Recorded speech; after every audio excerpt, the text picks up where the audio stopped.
Hola, buenas, ¿qué tal? Muchas gracias por estar aquí. Fíjate que es interesante lo que hemos venido conversando el día de hoy con el tema de transformación digital. Pareciera que en todas las ponencias sale el tema de transformación digital. Entonces vamos a hacer una inmersión por un momento en estos temas de transformación digital para entender qué está pasando en el mundo, qué cosas nosotros como auditores internos, porque yo aparte de tener otras funcionalidades, me inicié en los temas de control como auditor de sistemas internos y trabajé en esos elementos. Y entonces entender un poco cómo están, cuáles son esas nuevas tecnologías, qué es lo que está sucediendo un poco en el mundo. Y al final vamos a dar unas breves recomendaciones de que hacia dónde debería ir, digamos, el auditor interno con respecto a los elementos de transformación digital y a cómo evaluar la nueva forma y la nueva modalidad como las organizaciones van a estar trabajando ahora montados en el tema de transformación digital. Entonces hay dos elementos que vamos a estar tocando aquí, porque una de las cosas era hablar sobre la protección de datos, porque a fin de cuentas no importa cuánta tecnología estemos utilizando, lo que realmente nos interesa y lo que realmente necesitamos proteger en las organizaciones son los datos, es la información, cuál es la seguridad que tiene esa información dentro de la organización y qué manera es manejada. Y es la terminología que llamamos cyberresiliencia. Un poco voy a empezar a definir primero un poco qué es la resiliencia. La resiliencia viene de la ciencia de la física. Es esa habilidad que tienen algunos materiales de que a pesar de ser sometidos a un estresor o a una fuerza externa, qué capacidad tienen para recuperar su estado inicial. El mejor ejemplo es la liga. Yo tomo una liga, la estiro, la someto a un estresor, ella reacciona a ese estresor, pero cuando la suelto, ella recupera de nuevo su posición inicial. Nace en la física. Luego en los 70 se hablaba de la resiliencia personal o la resiliencia con respecto al ser humano. Cuán resiliente es un ser humano a pesar de haber sido sometido a situaciones de estrés, a una pérdida de un ser querido, a una pérdida laboral o a cualquier cosa que afecte al ser humano. Entonces se habla del ser humano o la persona resiliente. Posteriormente, años más recientes, se incorpora el concepto de la resiliencia organizacional, que no es más cómo hace la organización para que a pesar de ser sometido a estresores externos, temas de riesgo políticos, sociales, eventos provocados por la naturaleza, etcétera, cualquier evento que pueda afectar la continuidad operativa de la organización, cómo hace y cuán resiliente es la organización para recuperar de nuevo su operación a pesar de haber sometido un efecto como este. Entonces digamos que son dos aristas. Entonces dentro del tema de la resiliencia está la resiliencia cyberresiliencia, la cyberresiliencia. ¿Cómo hacemos para ser resilientes ante un evento tecnológico, un evento que afecte las operaciones de la organización? Entonces primero vamos a definir exactamente qué es la transformación digital, un poco para tener bien claro el concepto y de dónde nace. Fíjense, nace primero que es un cambio cultural, definitivamente, una nueva forma de hacer negocios. Y fíjense que hay un elemento ahí que dice, es el proceso de cambio para competir con empresas nativas digitales. Escuchen ese elemento interesante. ¿Qué significa esto? Que ya hay empresas que son nativas digitales, que ya nacieron en era de transformación digital y que por supuesto no necesitan montarse en esto. Las que necesitan montarse en transformación digital son aquellas que no lo han hecho todavía y necesitan competir contra ellos. Y les doy un ejemplo de elementos de transformación digital y cómo de alguna manera el hecho de montarse y ser nativo digital, cómo da en estos momentos un elemento competitivo interesante. Por ejemplo, Airbnb. Algunos de ustedes han escuchado de Airbnb. Es una plataforma en la cual usted arrienda o alquila localidades en todas partes del mundo. Bueno, Airbnb es la empresa inmobiliaria, ahorita es la más grande del planeta, que maneja más cantidad de dinero y no es propietario de un inmueble. Ningún inmueble es de él. Está la de taxi, ¿cómo se llama? Uber es la otra.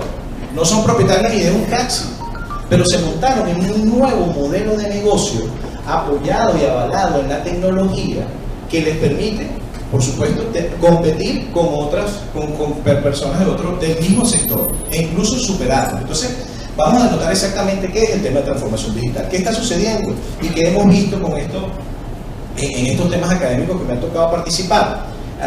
Hay un programa avanzado, un programa de transformación digital que promueve el IESA. Soy profesor de ese, ya vamos a hacer una segunda edición, y en esas ediciones hemos encontrado qué está haciendo la gente con respecto a eso. Y sí hay organizaciones, hay muchas organizaciones aquí interesadas en hacer esto, mucho, por supuesto,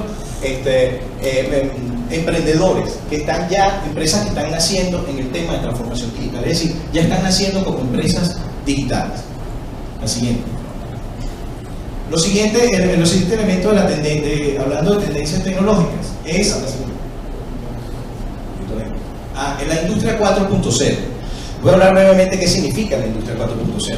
Esto va desde la industria 1.0, que era cuando nacieron las locomotoras, etcétera, y fue avanzando hasta lo que tenemos ahorita, que es una industria y es la manera como se manejan los sistemas de producción en la actualidad con el uso de las tecnologías. Y se lo voy a dar con un ejemplo.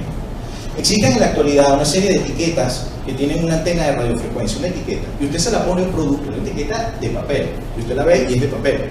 Usted le pone esa etiqueta a un producto, correcto, y esa antena se energiza apenas usted enciende una antena de radiofrecuencia. Y entonces yo ubico exactamente la localidad y qué artículo es ese. ¿Qué significa esto? Hay una empresa farmacéutica aquí en Venezuela que nos ha tocado trabajar con este tema, que ¿cómo hacen ellos los inventarios? Llenan una paleta de cajitas de X producto médico, la pasan por un lector, por el lector de radiofrecuencia, y en fracción de segundos ya saben que ahí van 1000 cajitas de ese producto. No solamente identifican la caja, identifican la ubicación, y se lo doy un ejemplo. ¿Cómo hacen los muchachos? Tienen un aparato electrónico, los que reciben mercancía, reciben las cajas de mercancía y dicen, bueno, esta es mercancía, la mercancía A, y la mercancía A va en el inventario, en el inventario número 1. Esta persona recibe el inventario, le enfoca la etiqueta, ya sabe que es una caja que debe ir en el inventario 1, pero esta persona se equivocó y fue al inventario 2 y dejó la caja en el lugar 2.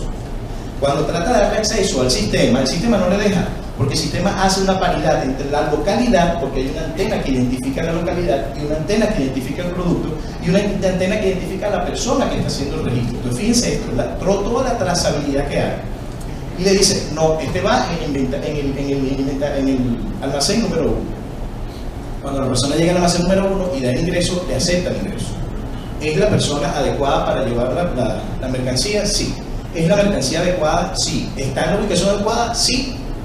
Otra de la transacción es ok. Fíjense cómo se minimizan de alguna manera los temas de los errores con el uso de lo que es la industria 4.0. Por supuesto, eso se vale de otros elementos que vamos a estar viendo más adelante.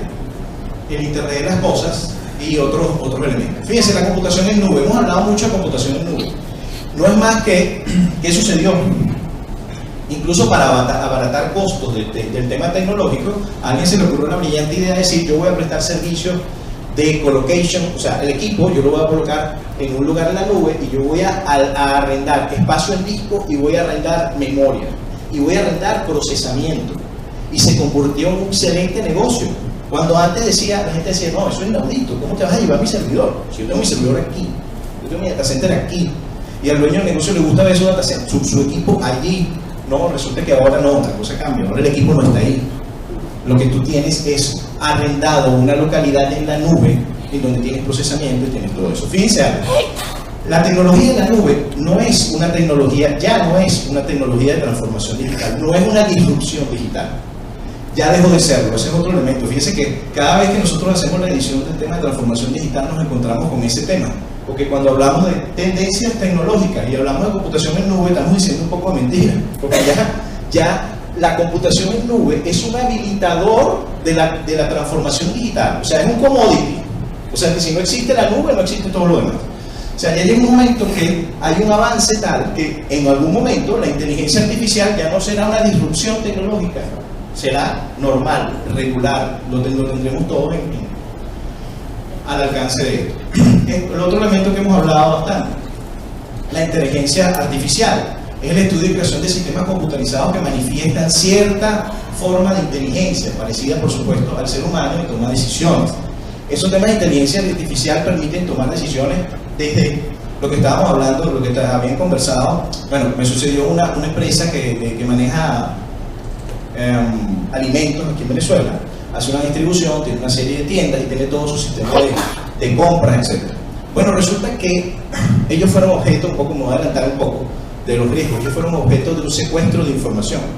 Les secuestraron la información y perdieron el gran Big Data que tenían ellos. Ahora les voy a decir qué hacían ellos con ese Big Data. Y hacían inteligencia artificial. que esa inteligencia artificial les permitía identificar desde qué tipo de personas, con qué perfil de personas compran en la tienda de Los Naranjos, por ejemplo. ¿Cuáles son los productos que más se venden en esa tienda de Los Naranjos y en la tienda que está en X lugar? Toda esa inteligencia se utilizaba para tomar decisiones de compra. Y las decisiones de compra no se hacían, digamos, como se hacían antiguamente. Mira, no sé, revisa los registros, cuánto compramos la vez anterior, hazte un inventario, ver cuánto hay, ver cuánto falta. No, porque eso también está automatizado. Entonces ya sé dónde tengo la falta, ya sé cuál es el requerimiento de cada tienda. Evidentemente lo único que tienes que hacer con esa data, ese gran big data, hacer un análisis y emitir un reporte de lo que tienes que comprar. Para Los Naranjos tienes que comprar esto, que está en falta y que de paso lo compra la gente, no sé, de 25 a 35 años, mujeres, incluso el perfil hacia dónde va. Eso es inteligencia artificial, fíjense en algo tan sencillo como ese elemento. El Internet of Things, o el Internet de las cosas. ¿Qué es eso del Internet de las cosas? Interconectar cualquier cosa en Internet. Un poco para resumirlo. ¿Qué significa esto? Hay un video que les invito a revisarlo. Hay un señor que se llama el hombre más interconectado del planeta. Resulta que este señor nació por un tema de salud. Empezó a buscar alternativas para interconectarse y medirse su temperatura, su nivel de oxígeno en sangre, etc. Y empezó a comprar jugueticos, por decirlo de alguna manera. Cuando se ejercitaba, se compró un Polar que le permitía medir su frecuencia cardíaca, etc. Y comenzó en esa, y se ha convertido en un obsesivo del tema del Internet of Things. Entonces, sus bombillas están conectadas a Internet. Y automáticamente conectadas a Internet desde cualquier lugar, él puede cambiar incluso el color de la bombilla, porque son tipo LED, hasta ese tipo de cosas que parece tan sencilla, él la monitorea desde su casa. Lo más interesante de eso, lo monitorea desde su celular. Lo más interesante es que él tiene un dashboard de su vida, de qué ha hecho, durante cuánto tiempo invertido, cuánto tiempo se ha conectado a Internet. Todo lo tiene ahí y él de alguna manera ha logrado monitorearse él mismo. Eso es un ejemplo, digamos, extremo del tema del Internet de las cosas. Otro ejemplo es el que le di ahorita con respecto a esta organización ¿qué significa el Internet de las cosas? Que cada cajita de esas está interconectada por esa antena de radiofrecuencia a una central de Internet que te permite tener el rastreo de dónde está ubicado algún artículo. La otra tendencia, realidad aumentada, es otra, no sé si, bueno, que se fueron un poco más ¿cómo se llama? Los estudiantes que sé que seguro jugaron eso. ¿Algunos jugó Pokémon Go? Levante la mano. Ah, que hay gente, por lo menos, algunos, quedaron algunos, porque se habían ido los jóvenes de la... ¿Tú jugaste Pokémon Go? Bueno, el Pokémon Go, ¿qué era? Que a través de tu teléfono celular o de tu consola, tú veías, tenías la realidad, la verdad, lo que estás viendo. E incorporabas tu celular, y cuando incorporabas tu celular, se incorporaba el Pokémon del juego en la localidad que tú estabas viendo en la realidad. Fíjense que es como incorporar a la realidad datos, información que te permite tomar decisiones. Hay un ejemplo muy bueno que, por cierto, Google lo dejó a un lado, no entendí un poco por qué, porque creo que estaban invirtiendo otras cosas, que eran unos lentes. Eran unos lentes que con esos lentes, tú te colocabas esos lentes y estabas constantemente viendo información de las localidades, de lo que estabas viendo, dónde estabas ubicado, etc. Imagínate tú que tú tengas unos lentes como eso y uno conozca a mucha gente, como bueno, me pasa a mí, soy malísimo para los nombres, bueno para las caras, pero no malo para los nombres. Conozco mucha gente en estos temas de actividades académicas. Imagínense, yo me imagino tener unos lentes como eso y de pronto yo ver a alguien que automáticamente reconozca facialmente, que lo conozca la cara a la persona y me diga Marisela Rosales. Hola Marisela, ¿cómo estás? Perfecto, o sea, para mí sería ideal. Google abandonó ese proyecto porque están otros proyectos más grandes, pero es un ejemplo de la realidad aumentada que nos ayuda incluso con temas cotidianos, nos puede ayudar con temas cotidianos. Otro elemento importante de las tendencias tecnológicas, esas tecnologías colaborativas y el trabajo remoto.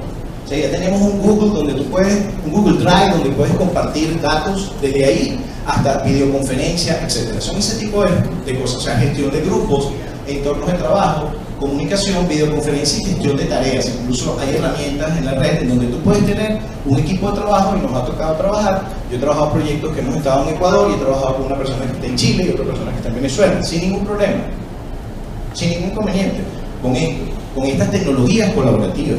Yo puedo tener de ella un proyecto, a la persona que tenía en Chile, un proyecto con sus actividades, hacer el seguimiento, y ella a través de ese mismo proyecto me iba reportando qué cosas iba haciendo y cuáles eran los resultados que iba obteniendo de su trabajo. Eso es una tendencia tecnológica importante. la siguiente. Esta se convierte en otro commodity, es decir, la computación en nube y el tema colaborativo es obligatorio para estar en un tema de transformación digital. O sea, la tienen que tener. Otro que escucharon hablar por ahí, y lo traje porque lo traje a colación como una tendencia del tema tecnológico y una disrupción importante, es el tema del blockchain. Hemos escuchado, quizás han oído hablar de blockchain, pero realmente, ¿qué es el blockchain? Blockchain es una tecnología de manejo de datos que surgió a raíz del Bitcoin. Es decir, surge el Bitcoin, que es una criptomoneda, un criptoactivo, y el Bitcoin, por detrás, el software que lo maneja es blockchain. Entonces, vamos a entender un poco entonces la diferenciación entre una cosa y otra. ¿Por qué? Porque se ha oído hablar de que no, el blockchain es malo, porque el Bitcoin, la gente está perdiendo dinero, el Bitcoin no es seguro. No es seguro el Bitcoin, pero la plataforma que subyace al Bitcoin, que es el blockchain, es muy segura. Y les voy a dar un ejemplo de cómo se aplica. En Argentina crearon, ahí existe como en todas partes del mundo, el derecho, desde el derecho, el tema de derechos humanos, el acuerdo entre partes es válido. O sea, tú no necesitas firmar un documento y llevarlo a una notaría o llevarlo a algún lugar para que eso tenga validez. Tú puedes hacer un acuerdo entre partes. En Argentina, esta gente creó una especie de notaría electrónica en la cual tú haces tu documento electrónico, Marisela lo firma electrónicamente, yo lo firmo electrónicamente, y eso queda en una base de datos blockchain. ¿Qué significa eso? Cualquier persona en cualquier parte del mundo puede leer ese documento y puede dar validez electrónica de que realmente Marisela y Juan Carlos suscribieron ese acuerdo. Es como que tú tuvieses una tercera parte que valida. Es decir, ¿para qué sirve la notaría? Para que realmente una tercera parte le ponga un sello y diga, mira, de verdad estos dos señores se sentaron y llegaron a este acuerdo y van a trabajar de esta manera. Imagínense eso, pero en el mundo electrónico.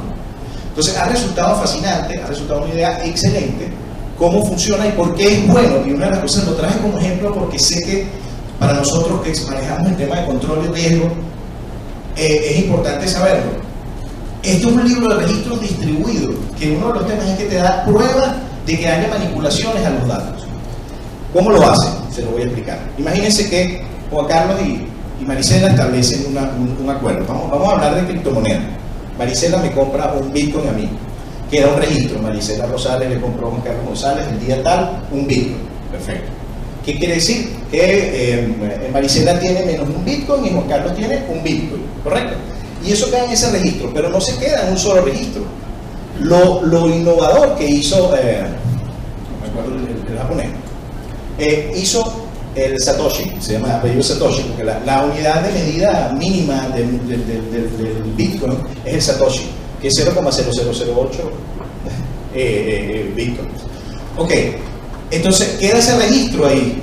Okay, entonces, a medida que después cuando yo voy vendiendo y voy comprando, la naturaleza de esto, lo interesante de esto es que esto se copia en diferentes lugares. Y surgen lo que se llaman los mineros. ¿Recuerdan haber hablado alguna vez de los mineros? A lo mejor todo el mundo le dijo, están minando Bitcoin. Entonces, no, eso es ilegal. Sucedió. Ese ICPC no se llevó preso un montón de gente porque estaban en los valles del Tuy porque estaban minando Bitcoin. Y cuando los agarraron, ¿cuál es el delito? Ningún delito. Yo, Juan Carlos González, puedo comprar un servidor, montarlo en mi casa, suscribirme a Bitcoin y te dice, te voy a minar, yo te voy a minar Bitcoin. ¿Qué significa minar Bitcoin? Que ellos me regalan una copia, me dan una copia de esa base de datos cifrada. Y todos los que minan tienen esa copia. ¿Qué significa esto? A la hora que Juan Carlos va a vender el Bitcoin que le vendió Marisela, se lo va a vender a Nosley. Entonces, ¿qué hace? Hace el registro y ubica. ¿Juan Carlos realmente tiene un Bitcoin? Sí. Pero no le pregunta a una base de datos, le pregunta a todos los mineros. A todos los mineros le pregunta. ¿Qué pasa si uno alteró la data? Si uno alteró la data, la transacción no es válida. Fíjense cómo, o sea, te da certeza de que realmente las cosas se están haciendo como es. Y se están utilizando para muchos elementos de auditoría a nivel de lo que es transacciones. Por ejemplo, en la banca se puede utilizar. O sea, da de alguna manera lo que se llama el no repudio. Tú no puedes repudiar que no existe la transacción porque está avalada y almacenada en un sistema completamente seguro. ¿Sí? Fíjense, un poco, y hemos hablado un poco de esto. Estas son las habilidades, tanto blandas, puede ser la siguiente, por favor. Habilidades blandas y duras que LinkedIn ubicó y el Foro Económico Mundial publicó como como reales, como ciertas. Fíjense que un organismo tan importante como el Foro Económico Mundial identifica a LinkedIn, que es una empresa nativa digital, como una empresa válida para reportar información de qué está pasando en el mundo. ¿Cuáles son las habilidades blandas que la gente debe tener en la actualidad? Creatividad, persuasión, hablamos de la persuasión con respecto al auditor. Se dijo, el auditor debe ser persuasivo, debe tener la habilidad de persuadir para poder llegarle al dueño del negocio y poder realmente dar valor al tema de la auditoría. Colaboración, lo hablamos, esa tecnología que les dije que ya que es un commodity, el tema de collaboration es importante, trabajo colaborativo.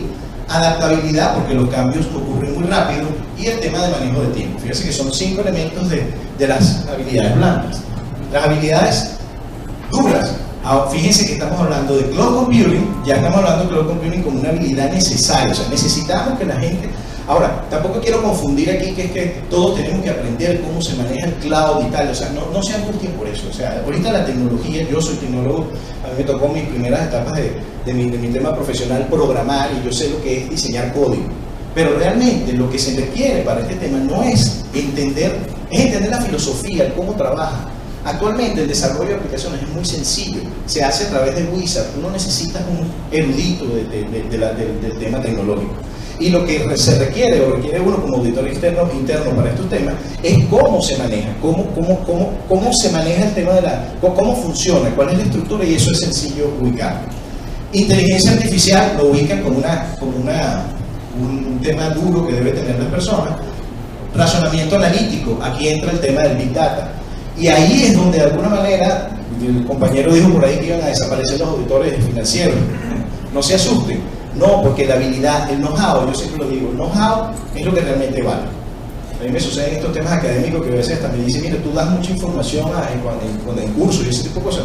No importa, la información está ahí, porque lo que realmente vale es el know-how, el cómo hacer. Entonces tú le puedes regalar una metodología a alguien y no hace nada con eso, porque el know-how es lo que realmente vale. Entonces, es ese know-how que ustedes tienen en el tema financiero, en cada una de las habilidades que tengan, evidentemente van a utilizar la tecnología como una herramienta para hacerlo bien. El manejo de personas y el user friendly. ¿Qué significa eso? Es el desarrollo de aplicaciones amigables para los usuarios. No voy a entrar en temas con eso. Es otra. Fíjense esto, también nos dice el Foro Económico Mundial, un poco para ver. Estos que son morados son los principales riesgos. Se reunió en Davos en enero de este año, se reunió el Foro Económico Mundial para evaluar los principales riesgos a los que está expuesto el mundo en 2019, y así hicimos una comparativa entre 2019, 18 y 17. Fíjate que de los 5, fraude de datos y pérdida de datos o robo de datos y cyber attacks está dentro de los 5. Igual estaban en el 2018, y en el 2017 había otros temas de fraude y ataques masivos, todos relacionados con tecnología. Otra calificadora de riesgo dijo the most important business risks del 2019. Los riesgos más importantes de 2019, 2 elementos. Business interrupción de negocios, y el segundo, cyber incident. Resiliencia une 2 elementos. Une la interrupción de negocio con el tema electrónico, porque definitivamente con estos niveles de transformación digital, evidentemente la tecnología es imperativa para poder dar continuidad a la operación de negocio. En la Haya, en el 2015, se dijo que el cibercrimen alcanza el terrorismo con respecto a la cantidad de dinero que mueve el cibercrimen a nivel mundial, especialmente en Europa. O sea, superó la cantidad de dinero que recolecta el narcotráfico. Roban datos personales y financieros de 500 millones de clientes del Merrill, un caso que sucedió recientemente en el 2018. Un hacker roba a un casino colándose a través de una pecera. Oigan este elemento, fíjense. Esta gente compró, o aplicando la tecnología del Internet of Things, adquirió un controlador de temperatura y de pH de sus peceras, que estaba interconectado a Internet. ¿Qué significa eso? ¿Cómo se ve eso desde afuera? Desde afuera, cualquiera que tenga conocimientos electrónicos identifica eso como una computadora, como una IP. No voy a hablar del IP. Eso es una IP más. Una IP más que tiene almacenamiento, que tiene procesamiento y que me permite entrar a la red. Resulta que a través del medidor de temperatura y pH de la pecera entraron a la red del casino y lograron hacer un fraude total. Hackers roban 2.274 litros de combustible de gasolina. Esto sucedió en Detroit. Allá duele mucho 2.000 y pico de litros. Aquí bueno. La tendencia de estos temas, la mitad de los exploits, o sea, de los malware o virus que se dan, van dirigidos a Internet of Things. ¿Por qué? Porque hay mucha gente descuidada. Déjame comprar este juguetico, este Internet of Things. No, es que me mide la temperatura y de acuerdo a la temperatura me bajan las persianas o me suben las persianas. Eso es Internet of Things, pero está conectado a Internet. Bueno, pero eso puede darle información a alguien de afuera sobre ti, sobre tu casa y sobre tu futuro, ¿verdad? Esto sucedió imagínate, una empresa como Telefónica, esto fue un tema público, fue objeto de ransomware. Le explico rápido qué es esto. Secuestro de información. ¿Qué sucede con esto? A alguien le enviaron un correo con un link y esta persona, su usuario, tenía altos privilegios dentro de la red. Cuando esta persona pinchó ese link, automáticamente este malware se adueña del perfil de la persona, de esa persona, y empieza a buscar empezó a buscar la base de datos de clientes de Telefónica dentro de los distintos servidores hasta que la encontró. Cuando la encuentra, la cifró. ¿Qué significa cifrarla? La gente de Telefónica no la podía leer porque la cifró el malware, el ciberdelincuente, la cifró con su algoritmo de cifrado. Entonces les envía una pantalla como esa y te dice: ops, tus archivos han sido encriptados. Y si no pagas en Bitcoin, ¿ok?, no lo vas a volver a ver. Resulta que este mensaje empezó a salir en todas las computadoras de Telefónica. Empezaron a apagar máquinas. Fíjense que al punto de que, mira, un mensaje urgente le pasaron al personal por distintos medios: apaga tu ordenador ya. Porque el malware empezó a pasar de una máquina a otra y cuando ellos descifraban la información o recuperaban un respaldo anterior, el malware se los volvía a cifrar. Y ahora, eso sucedió en Telefónica Latinoamérica, pero también una empresa, como les había comentado, una empresa de producción de alimentos aquí en Venezuela, le sucedió también. Vamos adelante. Vamos a seguir con esto. Esto eran de Bitcoins, quería darles algún ejemplo, pero creo que en aras del tiempo. Ok, vamos a ver entonces, las tendencias se dividen en qué cosas suceden, cuáles son los tipos de ataques. Acceso físico, alguien puede acceder a la máquina y desconectar, es un ataque de acceso físico. Interceptación de comunicaciones, alguien que entra en el medio y escuche la comunicación entre los computadores. Delegación de servicio. ¿Qué es delegación de servicio? Usted alquila, esto es un caso real, usted alquila un servidor en Rusia, desde aquí en Venezuela, alquila un servidor en Rusia para atacar la página www.x.com. Entonces, ¿qué significa eso? Que ese servidor en Rusia va a empezar a pedir www.x.com millones de peticiones por segundo a esa página. ¿Qué pasa? Que esta página, cuando está atendiendo ese millón de servicios que le está pidiendo este servidor ruso, cuando viene un cliente verdadero, yo le deniego el servicio porque estoy ocupado. Eso es denegación de servicio. Intrusiones, acceso al indebido a los sistemas. Ingeniería social, que es el uso de alguna manera el engaño hacia las personas para obtener información. Puertas trampa es otro elemento que se puede diseñar. Este es más especializado porque lo diseñan los tecnólogos, digamos, más de alto nivel. Y también esos riesgos los podemos ver como han escuchado hablar de cybercrimen, hacktivismo, que es el activismo político de Internet. Alterar la página web. Sucedió en 2015, 2014, la página de Cristina Fernández de Kirchner fue objeto de un ataque y se cambió un comunicado que ella había emitido. Se cambió la posición de ella, la posición que estaba haciendo la presidenta argentina en ese momento. Se cambió a través de un tema haciendo hacktivismo político. Ciberespionaje y ciberterrorismo, que son otros elementos. Ciberterrorismo orientado a infraestructura crítica, ¿okay? Es decir, atacando desde el punto de vista electrónico el sistema eléctrico o el sistema de agua de una localidad. Para entender la protección de datos hay que entender estos conceptos. Primero, que la información es un activo, verla como un activo de información. Hay ejercicios que se han hecho en algunas organizaciones a nivel internacional de darle un valor a la información. No vamos a esperar a que venga un delincuente y nos diga cuánto vale nuestra información y tengamos que pagar por ella con un ransomware como este. Y tiene tres propiedades la información. La información debe ser íntegra, debe haber integridad. ¿Qué significa integridad? Que si yo voy a una información y aparece una cédula de identidad, esa cédula de identidad tiene que corresponderse con el nombre y con la dirección de esa persona. La información debe ser íntegra. Debe ser manejada con confidencialidad, evidentemente que la deben manejar las personas que la tienen que manejar, y el elemento disponibilidad, es que yo necesito la información Yo debo tener la información disponible en el momento de mi requerimiento. O sea, no es que tengo una disrupción o un problema y luego la información dentro de una semana. No, yo necesito la información en el momento que realmente lo necesito. Esas son 3 propiedades que de alguna manera nosotros cuando hacemos evaluación de control, y ahí vamos a poner la cachucha del auditor interno del sistema, estos son los 3 elementos que evaluamos a nivel de seguridad de información. ¿Qué está haciendo la organización para validar que su organización está disponible? ¿Tiene respaldo de información? ¿Tiene un centro alterno de procesamiento de datos? ¿Cómo valida la organización que la información está siendo manejada de manera confidencial? ¿Cuáles son los perfiles de acceso que están asignados? ¿Todo el mundo accede y entra a la misma información? ¿Cómo lo hace? Y así evaluando cada uno de estos elementos. Y bueno, la información pasa para acceder a la información pasa por un proceso de identificación, autenticación, autorizas el acceso, el tema de responsabilidad, y hago hincapié en este tema. Cuando se van a desarrollar sistemas, cuando tú vas a evaluar un sistema, todo un sistema debe tener el tema de responsabilidad. ¿Qué significa eso? Trazabilidad. ¿Quién entró, quién salió, quién lo hizo, cuándo lo hizo? Se lo doy como un ejemplo. Venezuela es de los primeros países en Latinoamérica que tenía una base importante con respecto al tema legal de seguridad de información. Hay una ley de delitos informáticos, una ley de datos y firmas electrónicas que le da validez a ese registro de auditoría que dice que Juan Carlos González entró a la red a la hora tal y se robó y borró el archivo fulano de tal. Eso es un logro de auditoría porque el sistema tiene una trazabilidad que me permite determinar responsabilidad. Nosotros manejamos un caso en el 2011, en donde, mentira, 2005, en 2007, para ser exacto, donde hicimos una denuncia de una persona que nos hizo un espionaje informático y con esa dupla de información determinamos la responsabilidad de esa persona. Entonces ese tema de responsabilidad y trazabilidad es una de las habilidades que debe tener los sistemas. Privacidad, no repudio. ¿Qué significa no repudio? Se lo doy un ejemplo rápido. Ustedes, menos 0. perdón. ¿Qué es no repudio? Cada vez que ustedes hacen una transacción o afilian a una persona, a un beneficiario dentro de su cuenta de banco, no le envían un código al celular.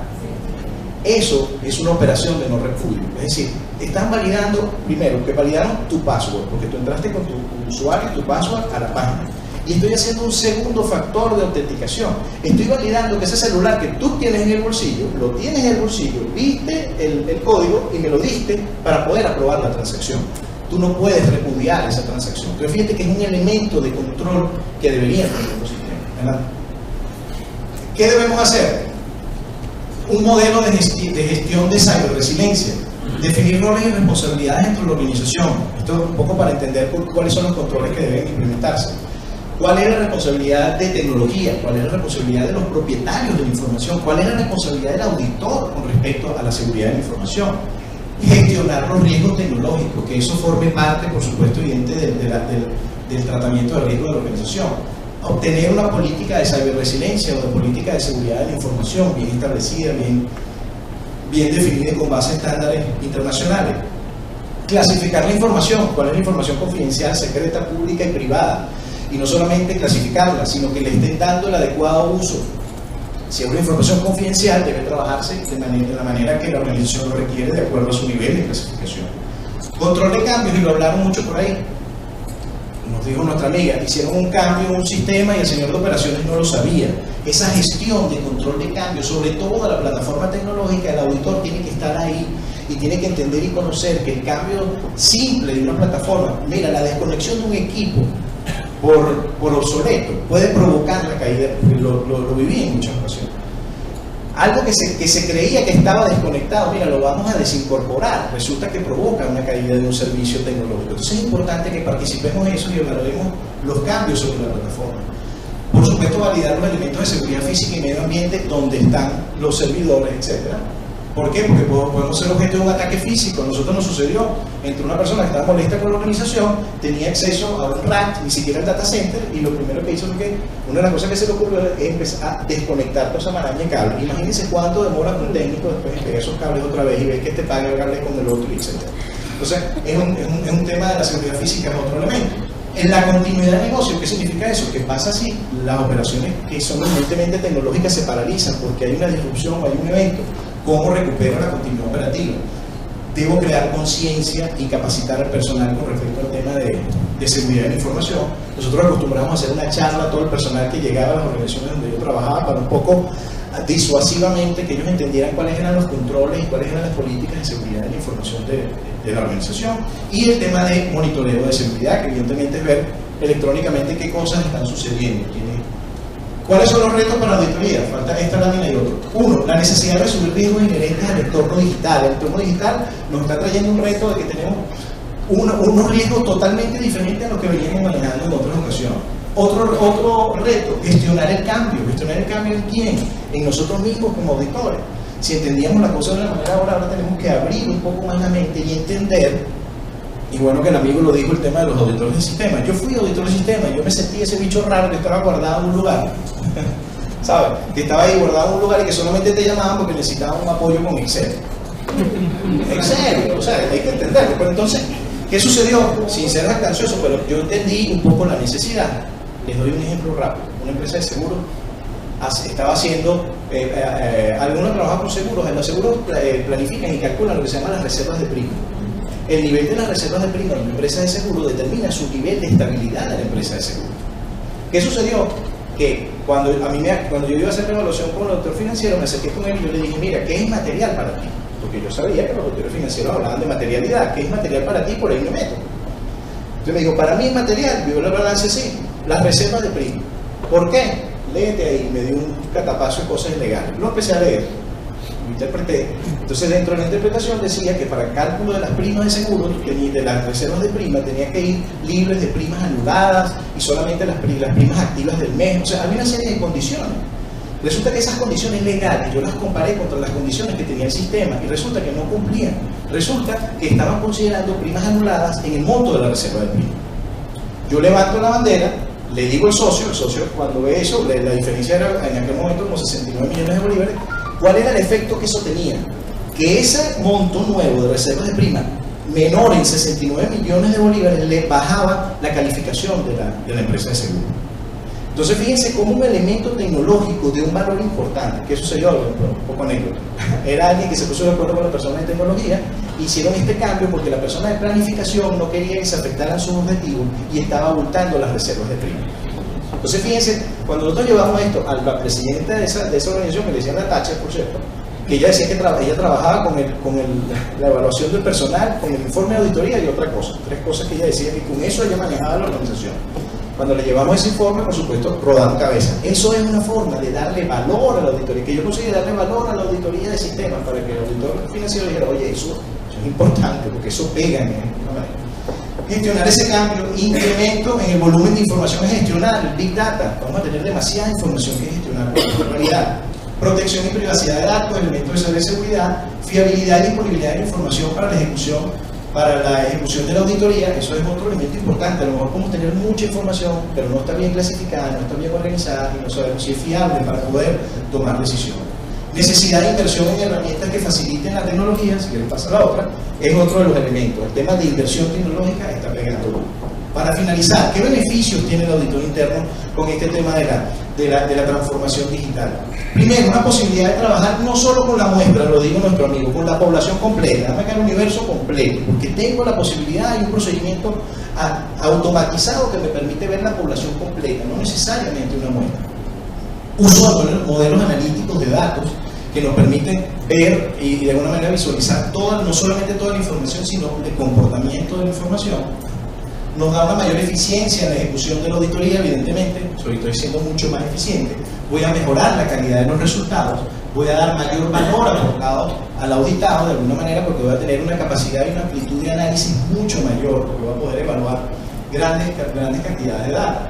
Reducción de los riesgos de la auditoría inherentes a los temas de calidad de data, etcétera, y ese tipo de cosas, e identificación de riesgos futuros y oportunidades. ¿Por qué?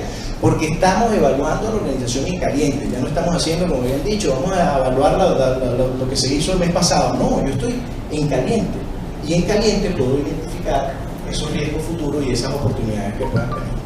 Gracias.